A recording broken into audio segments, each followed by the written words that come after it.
22 अप्रैल को कश्मीर में हुए भीषण आतंकी हमले के बाद पूरा देश पाकिस्तान के खिलाफ कड़ी कार्रवाई की उम्मीद कर रहा था, लेकिन केंद्र सरकार ने अपने एक फैसले से पूरे देश को चौंका दिया। जी हां, केंद्र सरकार ने जातीय जनगणना का ऐलान कर दिया है। जातीय जनगणना एक ऐसा मुद्दा जो भारतीय राजनीति की नस नाड़ियों से जुड़ा है और आज एक बार फिर राजनीति उसी पुराने सवाल के इर्द गिर्द घूम रही है, 100 में 60 का हकदार कौन।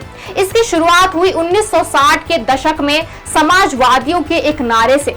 संसोपा ने बांधी गांठ, पिछड़े पावे 100 में 60। तब ना कांग्रेस इसके पक्ष में थी और ना ही वामपंथी। 1969 में बना मंडल आयोग, 1980 में रिपोर्ट आई और 1990 में वीपी सिंह सरकार ने 27% आरक्षण का ऐलान कर दिया।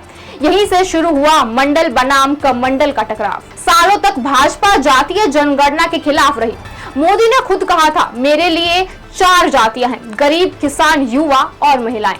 2021 में सरकार ने सुप्रीम कोर्ट में भी साफ कहा था, जातीय जनगणना नहीं होगी, लेकिन 2025 में बदल गया सारा समीकरण। राहुल गांधी ने संसद से सड़क तक जातीय जनगणना को मुद्दा बनाया। विपक्षी एकता की नींव भी इसी मांग पर रखी गई थी और अब लोकसभा चुनावों में भाजपा की सीटें 303 से गिरकर 240 पर आ गई। उसके बाद मोदी सरकार ने अचानक जातीय जनगणना का ऐलान कर दिया। विपक्षी खेमे में इसे दबाव की जीत बताया जा रहा है।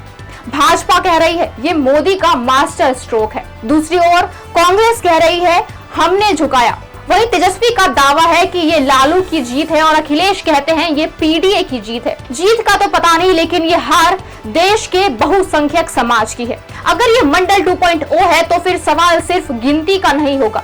निजी क्षेत्र में आरक्षण, 50% सीमा का टूटना और नई राजनीतिक ध्रुवीकरण तय है।